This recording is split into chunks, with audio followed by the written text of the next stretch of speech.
Bienvenida o bienvenido a esta exploración. Hoy nos metemos de lleno en el jainismo. Vamos a usar como base un artículo enciclopédico bastante completo. La idea es, bueno, sacar las claves de esta filosofía tan antigua de la India. Para empezar, ¿qué es esto del jainismo? Suena a Mahavira, siglo VI, antes de Cristo, pero sus seguidores dicen que es eterno. Exacto. Para ellos no tiene un principio concreto. Y no va de un dios creador, ¿verdad? Es más bien un camino para liberar el alma, lo que llaman moksha. Justo. Es una tradición shramana, o sea, paralela a la védica pero distinta. Su visión es dualista, alma, jiva, y lo que no es alma, ajiva. Y niegan un creador todopoderoso. El universo siempre ha estado ahí, y aquí viene algo clave, el karma. Pero ojo, que no es como lo solemos entender. Ah, el karma. Yo pensaba que era la típica ley de causa y efecto. ¿Qué tiene de diferente aquí? Pues mira, aquí es donde se pone interesante. En el jainismo, el karma no es solo una ley. Lo conciben como una sustancia física, muy, muy sutil. Una sustancia. ¿En serio? ¿Algo material? Sí, sí, como partículas de polvo cósmico, si quieres. Karma paudalam. Y estas partículas se pegan al alma. Se adhieren por nuestras acciones, pensamientos, palabras, sobre todo si vienen del apego o la aversión. Vaya, Imagina que el alma es pura luz, ¿no? Pues el karma es como suciedad que la va tapando, impidiendo que brille con todo su conocimiento infinito. qué imagen. Una sustancia física. Eso le da una vuelta completa. Entonces, la liberación, el moksha, sería como limpiarse de ese karma. Precisamente. El camino Jaina va de eso. Primero, frenar la entrada de nuevo karma. Eso es sambara. Y luego, importantísimo, quitarse de encima el karma que ya tienes acumulado. Eso es nirjara. ¿Vale? Detener y limpiar. ¿Y cómo se hace eso? Pues la herramienta principal nos lleva a otro pilar que seguro que suena, ahimsa. Ahimsa, la no violencia. Claro, eso sí es lo más conocido del jainismo fuera de la India, yo creo. Es que es el principio supremo, ahimsa paramo dharma. Pero el alcance es tremendo. No es solo no hacer daño a personas o animales grandes. Es no violencia en pensamiento, palabra y obra. Hacia todos los seres vivos. Todos. Porque consideran que todo tiene alma, jiva. Todo, Hasta los incluso, micros. sí, sí, hasta los microorganismos, imagínate las implicaciones. El vegetarismo estricto es solo el principio. Filtrar el agua, caminar con cuidado. Entiendo. Es una exigencia enorme. ¿Y esto es igual para todos los jainas? Es el ideal para todos, claro, pero donde se vive con un rigor máximo es en la vida monástica. Los monjes y monjas jainas hacen 5 votos principales. Los Mahabharatas, ahimsa, no violencia, satya, verdad, asteya, no robar, brahmacharya, celibato y aparigraha, desapego total. Desapego. Y justo en cómo entienden ese rigor, sobre todo el desapego, es donde vemos diferencias claras dentro del jainismo. Ah, claro. Te refieres a las dos grandes ramas, ¿no? Los digambaras y los svetambaras. Esas son. Las diferencias saltan a la vista. Los monjes Digambara, que significa vestidos de cielo, O sea, desnudos. exacto, van desnudos como símbolo máximo de desapego, y creen que solo los hombres en esa condición pueden alcanzar la liberación directa. ¿Y los otros? Los Svetambara, vestidos de blanco, llevan ropa blanca muy sencilla, y ellos sí creen que las mujeres también pueden alcanzar el moksha. De hecho, reconocen a una Tirthankara, una figura iluminada, que fue mujer, Malinata. Qué curioso cómo una misma base lleva a prácticas tan distintas. Oye, y volviendo a la filosofía, hay una idea jaina que me parece, bueno, muy potente hoy en día. Eso de que la verdad tiene muchas caras. El Anekantavada es fundamental para ellos. El pluralismo de puntos de vista. Básicamente dice que la realidad es súper compleja. Ninguna perspectiva individual puede abarcarla toda. La verdad absoluta es inalcanzable para una sola mente. La parábola de los ciegos y el elefante, ¿no? Esa misma. Cada uno toca una parte y cree que eso es el elefante entero. Pero no. No es que no exista la verdad, sino que nuestras verdades son siempre parciales. Solo los Kevalins, los seres omniscientes, la ven completa. Es como un antídoto filosófico contra el dogmatismo. Me parece increíblemente útil. Totalmente. Invita a la humildad intelectual, a escuchar otras perspectivas, y se complementa con el Syadvada, que es como decir, bueno, desde cierto punto de vista, esto es así. Reconocer siempre la relatividad de lo que afirmamos. Bueno, resumiendo un poco para que nos quede claro. Jainismo, una tradición de la India súper antigua, no teísta. El objetivo, liberar el alma de un karma que ven como algo físico, una sustancia. Sus pilares, una no violencia, ahimsa, llevada al extremo, incluyendo a todos los seres vivos, y una filosofía muy interesante de perspectivas múltiples, el Anekantavada, que va más allá de lo religioso, ¿no? Ha influido mucho en la ética y el pensamiento indio en general. Exacto. Y si me permites una reflexión final, Claro, si nos tomáramos en serio esto del Anekantavada fuera de la filosofía pura, ¿te imaginas cómo cambiaría nuestra forma de discutir temas en los que estamos totalmente en desacuerdo? ¿Podría esa idea de que cada uno tiene una parte de la verdad ayudarnos a entendernos mejor, en vez de levantar muros en cada debate? Ahí lo dejo.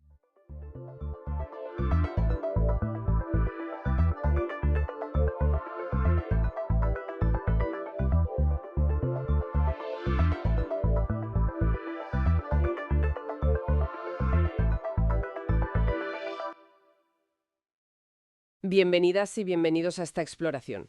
Hoy nos metemos de lleno con el guepardo, el Acinonyx jubatus. Vamos, el animal terrestre más rápido que existe. La base que tenemos son unos extractos de un artículo de enciclopedia, bastante denso, la verdad. Y la idea es, bueno, no quedarnos solo con que corre mucho. Queremos entender qué lo hace tan especial, ¿no? Su biología, cómo vive y los problemas que enfrenta. Porque, a ver, empezamos fuerte. Esa punta de 104 kilómetros por hora es increíble. Pero ojo, pasar de 0 a 97 en menos de 3 segundos. Eso es... Uf. Vamos a ver cómo es posible algo así. Es que su cuerpo parece diseñado por y para la velocidad. Las fosas nasales, por ejemplo, son enormes. para pillar más oxígeno, imagino. Exacto, para maximizar la entrada de aire. Y la cola, larguísima, casi la mitad del cuerpo. Funciona como un timón, ¿sabes? Para los giros a topa de velocidad. ¿Un timón? ¡Qué bueno! Y las garras, que son semirretráctiles, no se esconden del todo como en otros felinos. ¿Ah, sí? Sí, actúan como tacos de atleta, mejoran la tracción una barbaridad. Y huesos largos, claro, para zancadas enormes. Y lo más fascinante es cómo la fisiología interna acompaña todo eso. Por dentro están llenos de fibras musculares de contracción súper rápida. Las tipo IX, ¿verdad? Esas mismas, pura potencia explosiva. Y tienen una capacidad anaeróbica bestial. O sea, generan energía a lo bestia sin oxígeno para esos sprints cortos. La actividad de una enzima, la LDH, lo demuestra, es altísima. Madre mía. Y el corazón, incluso en reposo, ya va rápido, entre 126 y 173 latidos por minuto. Listo para arrancar en cualquier momento. Entiendo, es como un Fórmula 1 biológico, ¿no? Pero tanta especialización, eso tiene que tener un lado B, alguna pega. Claro, siempre la hay. Esa capacidad de sprint es agotadora, metabólicamente carísima. Entonces no pueden correr mucho tiempo. Exacto. Las persecuciones son cortísimas. Menos de un minuto, unos 400 metros como mucho. Es que si no se sobrecalientan, es peligroso para ellos. Vaya. Y además, esa constitución tan ligera, tan para correr, les hace bastante vulnerables Vulnerables, ¿cómo? frente a otros bichos. Sí, frente a depredadores más fuertes. Un guepardo no tiene nada que hacer contra un león o una hiena manchada, físicamente hablando. Ya. Por eso, fíjate qué curioso, muchas veces cazan a las horas centrales del día. ¿Con todo el calor? Sí, porque a esas horas los leones y las hienas suelen estar más inactivos. Evitan la competencia, aunque ellos mismos sufran más estrés por el calor. Es una estrategia, vamos. Entiendo, buscar su hueco. Pero a pesar de ser más frágiles, cazan bien, son efectivos. Muchísimo. En lo suyo son letales. Las fuentes hablan de un éxito de hasta el 70% cazando gacelas de Thompson. ¡Un 70%! Eso es altísimo. Comparado con los leones, que para la misma presa andan por el 26%, es una pasada. Son muy, muy buenos. Pero, El problema viene después. Una vez que han cazado, son vulnerables. Se calcula que pierden, pues entre un 13 y un 14% de sus presas. ¿se las roban? Sí, los leones, las hienas, llegan y se las quitan. Es la gran paradoja del guepardo. Un cazador increíble, pero luego muy expuesto. ¡Jo, qué faena! Y esa vulnerabilidad parece que también afecta a las crías, ¿no? Hay un dato en los textos que es brutal. Sí, es tremendo. Solo 1 de cada 10 cachorros llega a adulto. 1 de cada 10. Es poquísimo. Nacen con una especie de melena en el lomo, muy curiosa. Sí, la he visto en fotos. Se cree que es para camuflarse, para parecerse a un tejón melero. Al tejón. Sí, que es un animal muy agresivo y otros depredadores lo evitan. Una ayudita extra, en un entorno muy hostil para ellos. Vaya tela. Y a esa mortalidad tan alta se suma otro problema, ¿no? ¿Algo de la genética? Exacto. Es el otro gran talón de Aquiles. Tienen muy poca diversidad genética. Poquísima. ¿Y eso por qué? Parece que la especie pasó por al menos 2 cuellos de botella genéticos en el pasado. Momentos en que la población se redujo tantísimo que se perdió mucha variedad genética. ¿Y eso afecta a sus defensas? A su salud. Pues afecta, por ejemplo, a su sistema inmunitario adaptativo. El que aprende a luchar contra enfermedades específicas es menos versátil. O sea que son más propensos a pilar enfermedades. Bueno, curiosamente, en estado salvaje no parece que sufran tanto por enfermedades infecciosas como se podría pensar. Ah, ¿no? Parece que lo compensan con un buen sistema inmunitario innato, la primera línea de defensa, que sí es bastante fuerte. Y también manejan bien el estrés fisiológico. Sí. ¿Sí? Sus niveles de cortisol, la hormona del estrés, son más bajos que los de los leopardos en situaciones parecidas, como cuando los capturan para estudiarlos. Son delicados genéticamente, sí, pero fisiológicamente aguantan bien ciertas cosas. Qué complejo es todo. Pero a pesar de esa resistencia que comentas, la situación general no pinta bien, ¿verdad? Están clasificados como vulnerables. Sí, por la UICN. Las cifras de 2020 eran preocupantes. Menos de 7.000 individuos en libertad. ¿Menos de 7.000 en toda África y Asia? Y han perdido cerca del 90% de su territorio histórico. El panorama es complicado, sí. Es que el guepardo es un ejemplo clarísimo de especialización evolutiva llevada al extremo. Una máquina perfecta para la velocidad. Pero esa perfección tiene un precio. Exacto. Adaptaciones increíbles para correr. Una caza súper eficaz, pero muy cara energéticamente. Y luego esa fragilidad ante competidores. La mortalidad de las crías, la base genética tan limitada. Entonces, lo que nos enseña el guepardo es, quizá que la evolución pueda crear maravillas súper especializadas, pero que esa misma especialización las hace muy sensibles, ¿no?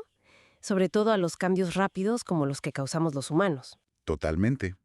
Y eso nos deja con una pregunta importante para pensar, ¿no? A ver. Con un animal tan único, tan especializado y con esa fragilidad genética, ¿cómo podemos conservarlo eficazmente? ¿Cómo equilibramos la protección de esa maravilla evolutiva con la necesidad de que la especie sea, bueno, resiliente, capaz de adaptarse a un mundo que no para de cambiar?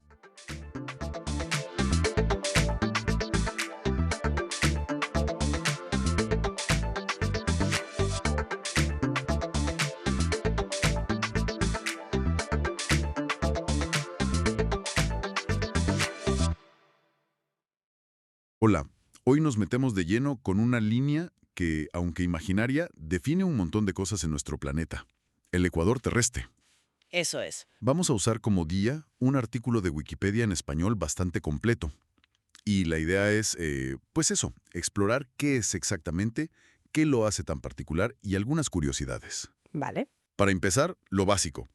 Es el círculo más grande que podemos dibujar alrededor de la Tierra, perpendicular al eje de rotación.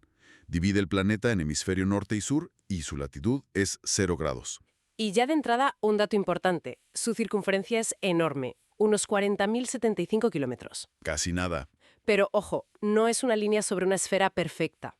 La Tierra está como un poquito más ancha justo ahí, en el Ecuador. Ah, sí, había leído algo de eso. Sí, el radio ecuatorial es unos 43 kilómetros mayor que el radio polar. Es un ligero abultamiento, pero ya nos dice que el Ecuador tiene efectos físicos reales, no es solo un concepto. Entendido. O sea que no es solo geometría pura y dura. ¿Y eso cómo se nota, por ejemplo, en el cielo o en el día a día? Pues mira, directamente en cómo vemos el Sol. El Sol cruza el plano del Ecuador 2 veces al año. Los equinoccios. Exacto, en los equinoccios. Y justo esos días, al mediodía, para alguien que esté en el Ecuador, el Sol está plaf, justo encima, en el cenit. Los rayos caen perpendiculares. Qué curioso. Y otra cosa que se nota mucho, lo rápido que amanece y atardece. Son muy cortos. ¿Ah, sí? ¿Por qué?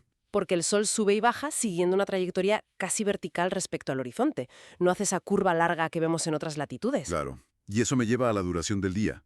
¿Siempre se dice eso de 12 horas de día, 12 de noche en el Ecuador? ¿Están así? Casi, casi. En realidad, si lo mires bien, hay un poquito más de luz. Unos 14 minutos más de día que de noche. Anda.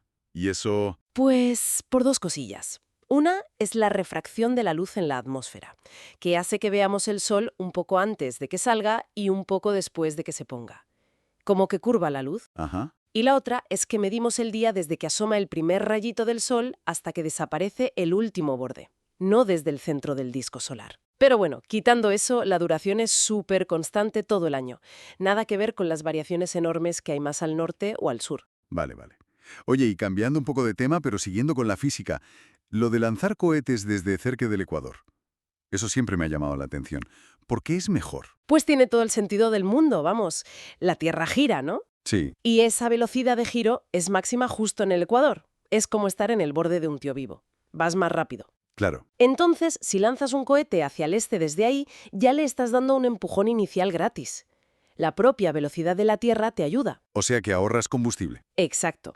Necesitas menos chicha para poner el cohete en órbita. Por eso, el puerto espacial de Kourou, en la Guayana Francesa, está tan cerquita del Ecuador. Es pura eficiencia. Un regalo de la física, sí señor.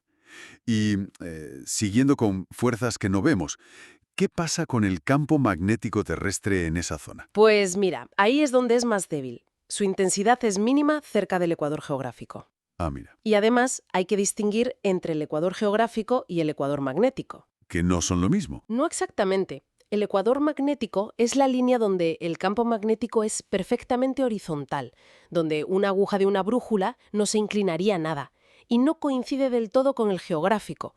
De hecho, se desvía bastante sobre Sudamérica. Ahí hay algo especial. Sí, ahí está la llamada anomalía del Atlántico Sur. Es una zona donde el campo magnético es especialmente débil, y eso tiene ciertas implicaciones. Fascinante. Pero volvamos a lo que la mayoría piensa cuando oye Ecuador. El clima. Calor, humedad. Exacto. El clima típico es el tropical lluvioso. Temperaturas altas todo el año, muy estables. Llueve muchísimo, casi constantemente, y los vientos suelen ser suaves. Es una zona de bajas presiones. ¿Y cómo de estables son las temperaturas? Pues muchísimo. En muchos sitios la diferencia entre la temperatura media anual del mes más cálido y el más frío es de apenas 2 grados centígrados. Increíble. O sea, verano todo el año. Básicamente. ¿Y mencionaste antes algo de distintos ecuadores climáticos? Sí, eso leí. Claro, es que los climatólogos usan otros conceptos. Está el ecuador térmico, que es la línea que une los puntos con la temperatura media anual más alta. Y luego está el ecuador de lluvias, muy ligado a la zona de convergencia intertropical, la CCIT. La CCIT. Suena importante. Y lo es. Es esa franja de bajas presiones donde chocan los vientos alisios del hemisferio norte y del sur. Eso genera muchísima nubosidad y lluvias torrenciales. Es un motor climático global. Entiendo. Y un detalle curioso es que estos ecuadores climáticos, tanto el térmico como la CCIT, tienden a estar un poquito al norte del ecuador geográfico. ¿Y eso por qué? Pues se cree que es porque el hemisferio norte tiene más masa continental, más tierra, y se calienta más que el hemisferio sur, que es mayormente océano. Tiene sentido. Entonces, eso de las 4 estaciones, primavera, verano, ahí no existe, ¿no? No como las conocemos aquí, vamos. Se habla más bien de temporada de lluvias y temporada, menos lluviosa. Porque en muchos sitios llueve una barbaridad todo el año. ¿Y por qué hace tanto calor siempre? Incluso en su invierno. Por la inclinación del eje de la Tierra. Esos 23,5 grados no son suficientes para que, en el Ecuador, la incidencia del Sol varíe tanto como para enfriar las cosas de verdad. El Sol siempre pega bastante fuerte. ¿Y cuánto calor hace de media? Pues en zonas bajas piensa en unos 31 grados por la tarde y unos 23 al amanecer. Y de lluvia, prepárate, entre 2.500 y 3.500 milímetros al año es bastante normal. ¡Una barbaridad! Oye, ¿y nieve? ¿Es posible ver nieve en el Ecuador? Suena con una contradicción. Pues sí, pero solo a muchísima altitud. El punto más alto por donde pasa la línea del Ecuador está en Ecuador, claro. En las faldas de un volcán, el Cayambe, Ajá. a unos 4.690 metros sobre el nivel del mar. Y ahí sí, ahí hay nieves perpetuas. Impresionante. Y un dato curioso sobre eso. La línea de nieve permanente, o sea, la altitud a partir de la cual hay nieve todo el año, en el Ecuador está un poco más baja que en otras montañas muy altas de zonas tropicales o templadas. ¿En serio? ¿Y se sabe por qué? Parece que es por una combinación de factores. La humedad es altísima y constante, y aunque hace frío en altura, las temperaturas son muy estables. Eso favorece que la nieve se acumule a altitudes un poquito menores. Muy interesante. Bueno, ya para ir terminando, hagamos un viajecito rápido. ¿Por dónde pasa exactamente esta línea? Pues la mayor parte de su recorrido es sobre agua, Océano Pacífico, Atlántico, Índico. Lógico. Pero toca tierra en 13 países y te lleva por sitios súper diversos. Empieza por Ecuador, claro, cruzando las Islas Galápagos y pasando muy cerca de Quito. Ok. Luego se mete en la selva amazónica, en Colombia y Brasil, toca ciudades como Macapá, en Brasil, justo en la desembocadura del Amazonas. Vaya viaje. Después salta a África, Gabón, los dos Congos, Uganda, Kenia, roza Somalia. Y de ahí al Índico y a las islas de Indonesia, Sumatra, Borneo, Sulawesi, un cinturón que abraza el planeta. Bueno, creo que nos llevamos una idea mucho más completa, ¿eh? Hemos visto que no es solo una línea en el mapa. Define desde cuándo dura el día, dónde es mejor lanzar cohetes. Hasta cómo se comporta el campo magnético. Exacto. Y sobre todo define un tipo de clima muy particular. Ese calor y humedad constantes que marcan la vida en un montón de países súper diferentes entre sí. Es eso, una línea imaginaria con unas consecuencias muy reales y tangibles. Totalmente.